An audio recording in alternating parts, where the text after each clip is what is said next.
العالمين والصلاة والسلام على سيد الأنبياء والمرسلين محمد وعلى آله وأصحابه أجمعين. أما بعد فأعوذ بالله من الشيطان الرجيم. بسم الله الرحمن الرحيم. وإلى مدين أخاهم شعيبا قال يا قوم اعبدوا الله ما لكم من إله غيره قد جاءتكم بينة من ربكم فأوفوا الكيل والميزان ولا تبخسوا الناس أشياءهم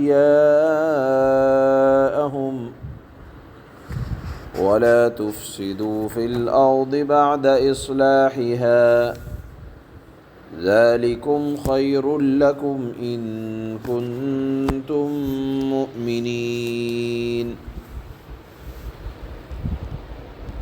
صدق اللہ مولانا العلی العظیم.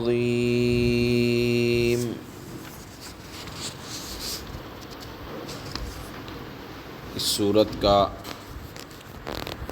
5واں واقعہ یہ کہا جائے کہ نبی کی بات نہ ماننے کی وجہ سے اللہ تعالیٰ کا جو غصہ جن قوموں پر نازل ہوا، ان واقعات میں سے 5واں واقعہ اللہ تعالی حضرت شعیب علیہ السلام کی قوم کا بیان فرماتے ہیں. حضرت شعیب علیہ السلام کا زمانہ حضرت موسیٰ علیہ السلام کے زمانے سے کچھ پہلے کا ہے،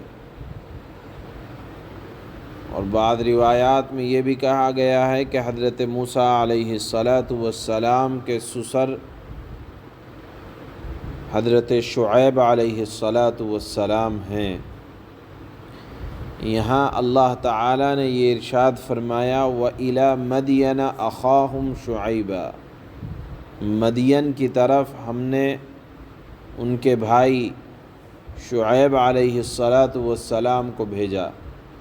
تو مدین یہ کوئی علاقے کا نام نہیں ہے، بلکہ ایک قوم ہے، قوم مدین. اور یہ مدین در حقیقت ایک قبیلہ ہے جو حضرت ابراہیم علیہ السلام کی تیسری بیوی نستورہ کے بیٹے کا نام مدین تھا. اس بیوی کی اولاد یا مدین نامی اولاد کے خاندان کو مدین کہا جاتا تھا. اللہ تعالیٰ نے اس قوم کی آبادی فلسطین کے قریب اللہ تعالیٰ نے اس کو آباد کیا تھا، اور یہ ایک جس جگہ اس قوم کو آباد کیا تھا یہ سرسبز و شاداب علاقہ تھا. یہاں کے لوگ خوشحال تھے،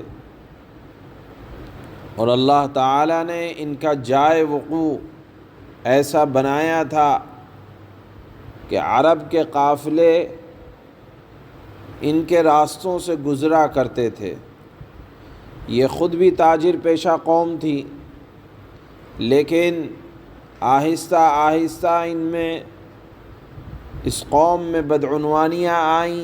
یہ قافلوں کے اوپر ڈاکہ ڈالنے لگے، لوگوں کے حقوق کو پامال کرنے لگے، ناپ تول میں دھوکہ دینے لگے، راستوں پر چوکیاں بنا دی کہ گزرنے والوں سے ناجائز زبردستی ٹیکس وصول کرتے تھے اور ڈاکہ ڈالا کرتے تھے. لوگ تنگ آ کر حضرت شعیب علیہ السلام جن کا تذکرہ یہاں آیت میں ہو رہا ہے، ان سے آ کر شکایت کرتے۔ حضرت شعیب کا تذکرہ قرآن میں 11 جگہ آیا، 5 جگہ اسی صورت کے اندر اور 6 جگہ قرآن کی دوسری صورتوں میں آیا ہے۔ حضرت شعیب علیہ السلام کو اللہ تعالیٰ نے اپنی بات کو کہنے کا ایک ملکہ عطا فرمایا تھا، اسی لیے انہیں خطیب الانبیاء کہا جاتا۔ انہوں نے اپنی قوم کو سمجھایا اور مختلف انداز سے، خطیبانہ انداز میں اللہ نے جو ملکہ دیا تھا ان کو اس ملکے کا استعمال کرتے ہوئے سمجھانے کی کوشش کی، لیکن ان کی مؤثر تقریریں قوم کے لیے، قوم پر کچھ اثر نہ ڈالا۔ آخر کار وہ اللہ کے عذاب کے نشانہ بنے۔ اللہ تعالیٰ نے اسی واقعے کو ان آیات میں بیان فرمایا۔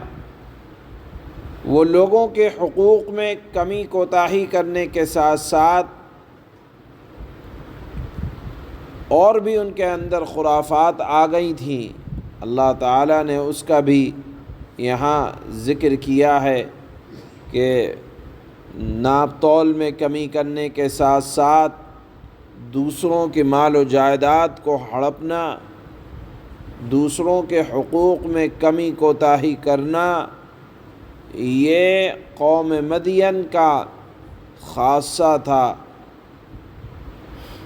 اسی لیے اللہ کے نبی صلی اللہ علیہ وسلم نے فرمایا کہ کسی کی کوئی چیز اس کی دل کی خوشی کے بغیر استعمال کرنا بھی جائز نہیں ہے، کہ یہ چیز اللہ کو بہت زیادہ ناپسند ہے کہ کسی کی چیز، کسی کا مال اس کی خوش دلی کے بغیر استعمال کیا جائے۔ اسی لیے حضرات علماء اکرام نے زبردستی کسی سے دین کے لیے بھی مال کو استعمال کرنے کی اجازت نہیں دی ہے۔ اسی لیے کہا جاتا ہے کہ آپ دین کے کام میں بھی کسی سے زبردستی چندہ بھی نہیں لے سکتے، یا اپنا اثر و رسوخ دکھلاتے ہوئے آپ کسی سے مال نہیں لے سکتے، چاہے اس کو دین پر لگانا ہو، کیونکہ خوش دلی کے بغیر اللہ کے نبی نے فرمایا کسی کے مال کو استعمال کرنے کی اجازت نہیں ہے۔ یہ کام قوم شعیب کیا کرتے تھے یا قوم مدین کیا کرتے تھے۔ اللہ نے فرمایا کہ اسی بنیاد پر ان کی تباہی اور بربادی مقدر بنی، جس کا تذکرہ اللہ نے یہاں آیت میں فرمایا ہے۔ اللہ نے فرمایا وَإِلَى مَدْيَنَ أَخَاهُمْ شُعَيْبًا قَالَ يَا قَوْمِ اعْبُدُوا اللَّهَ مَا لَكُمْ مِنْ إِلَٰهٍ غَيْرُهُ قَدْ جَاءَتْكُمْ بَيِّنَةٌ مِّن رَّبِّكُمْ فَأَوْفُوا الْكَيْلَ وَالْمِيزَانَ وَلَا تَبْخَسُوا النَّاسَ أَشْيَاءَهُمْ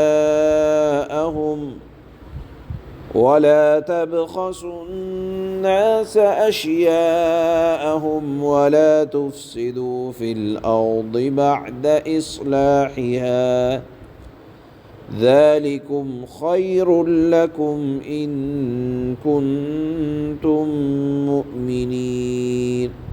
اور مدین کی طرف ہم نے ان کے بھائی یعنی اسی قوم کے ایک فرد شعیب کو بھیجا۔ انہوں نے کہا کہ اے میری قوم، یا قوم اعبدوا اللہ، اے میری قوم کے لوگوں اللہ کی عبادت کرو جس اللہ کے سوا تمہارا کوئی معبود نہیں۔ قد جاءتکم بینۃ من ربکم، تمہارے پاس تمہارے پروردگار کی طرف سے ایک روشن دلیل آ چکی ہے۔ لہذا ناپ تول پورا پورا کیا کرو، جس کا جو حق ہے وہ ادا کرو، اپنا حق ادا کرو، دوسروں کا حق جو تمہارے ذمے ہے اس میں کمی نہ کرو، اور جو چیزیں لوگوں کی ملکیت میں ہیں ان میں حق تلفی نہ کرو، کسی کا مال زبردستی نہ لو، اور زمین میں اس کی اصلاح کے بعد فساد برپا نہ کرو۔ گناہ کرنا، ظلم کرنا، زیادتی کرنا، یہ زمین میں فساد برپا کرنا ہے۔ اللہ نے فرمایا لوگو یہی طریقہ تمہارے لیے بھلائی کا ہے اگر تم میری بات مان لو۔